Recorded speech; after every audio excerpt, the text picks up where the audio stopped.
ভিডিওটা করা আসলে তোমাদের উদ্দেশ্যে। তোমরা আগের ক্লাসে অনেকে ছিলা না, অনেকে ছিলা, এবং আজকে তোমাদের মেবি রেজাল্ট দিছে।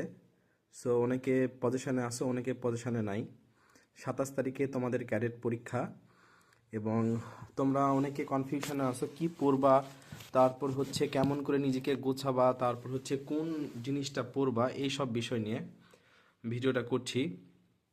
সর্বপ্রথম কথা মনে রাখো, সর্বপ্রথম কথা, তুমি বাংলাদেশের যে প্রান্তেই যাও, তুমি বাংলাদেশের যে প্রান্তে যাও, যদি তোমার ভিতরে কনফিডেন্স এবং তুমি নিজেকে আত্মবিশ্বাসী করে তোলো, তাহলে তুমি বিশ্বের যে জায়গায় যাও তুমি পাস করবা, তুমি সফলতা অর্জন করবা। প্রথম কথা কনফিডেন্স থাকতে হবে নিজের ভিতরে যে আমি পারবো, I can do everything in my life.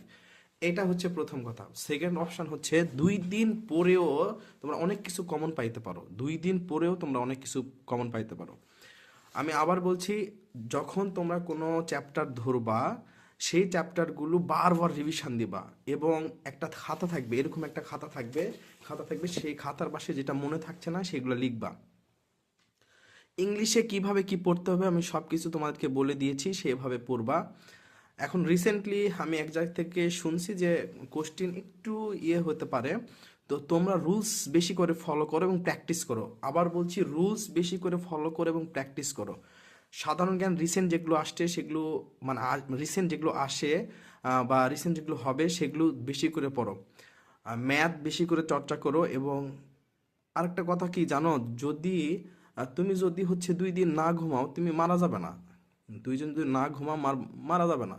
তো এই যে আজকে 24 তারিখ, কালকে 25 তারিখ, 26 তারিখ, 27 তারিখ, 3 দিন না ঘুমায়ে প্রচুর পরিমাণে পড়াশোনা করো। কারণ এই একটা সফলতাই তোমার জীবনকে বদলে দিতে পারে, একটা সফলতাই তোমার জীবনকে বদলে দিতে পারে। আমি তোমাদের সাথে আছি। তোমরা চোখ বন্ধ করে পড়াশোনা করো, রাত জেগে পড়াশোনা করো, বেশি করে রিভিশন দাও। আমি রিভিশনের যেভাবে বলেছিলাম যে যেভাবে রিভিশন তোমাদেরকে দিতে হবে, তোমরা ঠিক সেইভাবে রিভিশন দিবা, এবং কনফিডেন্স থাকবে 100-100। পরীক্ষার হলের ভিতরে 500 জন থাক, 200 জন থাক, 1000 জন থাক, আর 1 কোটি স্টুডেন্ট থাক, তোমাকে মনে করতে হবে যে এই পরীক্ষার হলে যদি 2 জন স্টুডেন্ট নাই, মানে পরীক্ষায় 2 জন যদি স্টুডেন্ট নাই, তাহলে ওই 2 জনের মধ্যে আমি একজন হব। এরকম নিজের মধ্যে কনফিডেন্স, আত্মবিশ্বাস গড়ে তোলো। তোমরা পারবা, আমি আশাবাদী। তোমরা অবশ্যই পারবা, নিজের উপর ভরসা রাখো, তোমরা পারবা। তোমাদের রেজাল্টের সঙ্গে দেখা হবে। আমি তোমাদের রেজাল্টের ভালো কিছু শোনার জন্য অপেক্ষা করছি। খোদা হাফেজ।